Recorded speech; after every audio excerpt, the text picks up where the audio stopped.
खबर सख्ती से, जहां वेदांता पावर प्लांट हादसे में केस दर्ज कर लिया गया है। हादसे को लेकर डबरा थाने में मामला दर्ज हुआ और कंपनी के चेयरमैन अनिल अग्रवाल पर केस दर्ज किया गया है। प्रबंधक देवेंद्र पटेल पर भी मामला दर्ज हुआ। जांच के बाद और भी नाम इसमें जोड़े जा सकते हैं और पावर प्लांट हादसे में अब तक 20 लोगों की मौत हुई है। बॉयलर का पाइप फटने से हादसा हुआ था। तकनीकी जांच और एफसीएल जांच के बाद ये केस दर्ज किया गया है।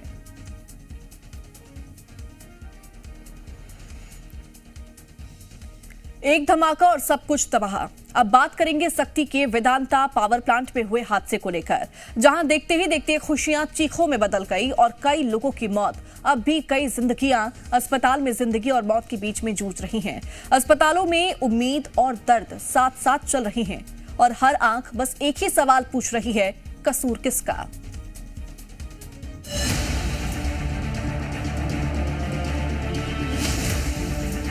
सख्ती वेदांता पावर प्लांट हादसे ने पूरे देश को झकझोर कर रख दिया। बॉयलर फटने की इस घटना में अब तक कई लोगों की मौत हो चुकी है और जो घायल अस्पताल में भर्ती हैं, उनमें से कई की हालत गंभीर है। हम खड़े हैं वेदांता पावर प्लांट में, जहां की आज हादसे का तीसरा दिन हो चुका है। अब तक मृतकों की संख्या जो 20 पहुंच चुकी है, वहीं घायलों की संख्या 17 है। और इस मामले में अभी तक जो है जिला प्रशासन और पुलिस अधीक्षक जो है सख्ती जिले के मतलब नजर बनाए हुए हैं। पूरे पल पल के वो अपडेट दे रहे हैं। इसके अलावा जो है दो जो स्थानीय थे सख्ती जिले के, उनका अंतिम संस्कार किया गया। साथ ही जो बाहरी जिले के मृतक हैं, उनके लिए एयर एम्बुलेंस की व्यवस्था की गई है। मामले जो है राज्य सरकार, केंद्र सरकार के अलावा जो है प्लांट प्रबंधन ने 35 लाख रुपये मुआवजा की घोषणा की है मृतकों के लिए। घायलों के लिए 15 लाख रुपए की घोषणा की है। लेकिन अभी तक एक दो खबरें छन कर आ रही हैं, उसमें जो अन्य राज्य से आए हुए व्यक्ति हैं, वो भी जो मिसिंग व्यक्ति हैं उनको खोज रहे हैं, क्योंकि जिनकी एंट्री हुई है लेकिन आउटर की एंट्री नहीं हुई है। मामले में अभी तक पुलिस अधीक्षक सख्ती द्वारा किसी के खिलाफ मामला दर्ज नहीं किया गया है, जो कि एक बड़ा विषय है, क्योंकि इतना बड़ा घटना होने के बावजूद भी किसी के खिलाफ मामला दर्ज नहीं किया है। रेस्क्यू टीमें लगातार मलबा हटाने में जुटी, लेकिन लोगों के मन में उस खौफनाक मंजर की तस्वीरें छपी हुई हैं। पीड़ित परिवारों की हालत खराब है। हादसा इतना भयानक था कि अभी तक कई परिजनों को अपनों की पहचान कर पाना मुश्किल हो रहा है। वहीं जो घायल अस्पताल में भर्ती हैं, उनके परिजन बेहतर इलाज की अपील कर रहे हैं।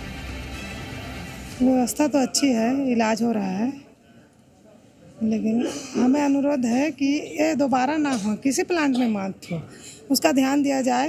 सभी लोगों को वही कहना है, हमारे घर भर सभी आदमियों का, कि प्लांट वालों को ध्यान देकर करना चाहिए कि हादसा दोबारा मत हो, कहीं पे मत हो। यही प्लांट नहीं, किसी प्लांट में मत हो। लापरवाही के कारण से जो हुआ है उसे ध्यान देना चाहिए।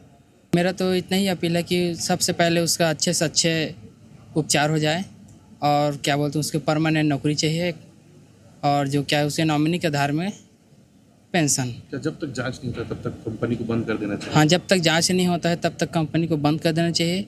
और क्या बोलते हैं, दोषियों के खिलाफ एफआईआर होनी चाहिए और दोषियों के खिलाफ अच्छी से अच्छी कार्रवाई होना चाहिए। इलाज होने तक कंपनी को पूरा बंद किया जाए, तभी तो ठीक रहेगा। जब इलाज नहीं होगा तो कंपनी पर चलेगा तो क्या फ़ायदा उसका। जांच भी बढ़िया होना चाहिए, अच्छा से जांच होना चाहिए और दोषियों के खिलाफ पूरा कार्रवाई होना चाहिए, तभी ठीक रहेगा। उद्योग मंत्री लखनलाल देवांगन ने भी अस्पताल में घायलों से मुलाकात की और उनका हालचाल जाना। वहीं कांग्रेस की टीम वेदांता पावर प्लांट पहुंची और निरीक्षण किया। फिलहाल दूसरे राज्य के मृतकों की बॉडी एम्बुलेंस से उनके घरों तक भेजने की प्रक्रिया जारी है। अब नजरें मजिस्ट्रियल जांच की रिपोर्ट पर टिकी हैं। बहरहाल अस्पतालों में जिंदगी की जंग जारी है। परिवारों की आंखों में इंतजार है इंसाफ मिलने का, इंतजार है अपने परिजनों के ठीक होने का। ब्यूरो रिपोर्ट, जी मीडिया।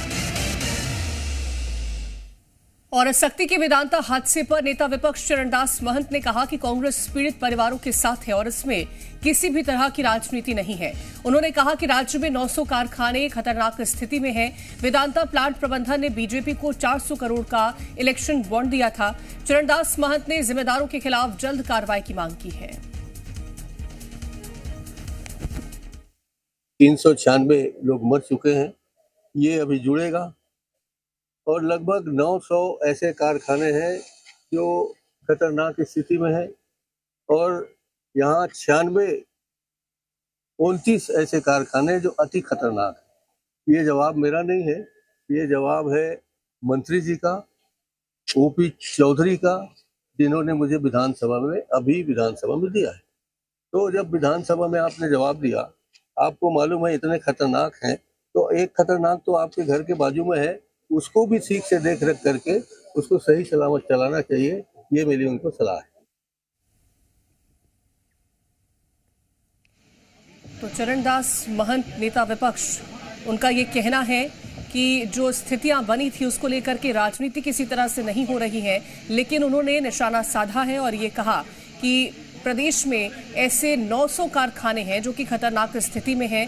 वेदांता प्लांट प्रबंधन ने बीजेपी को 400 करोड़ का इलेक्शन बॉन्ड दिया था, इस बात का भी आरोप लगाया है और जिम्मेदारों के खिलाफ जल्द कार्रवाई की मांग भी की गई है।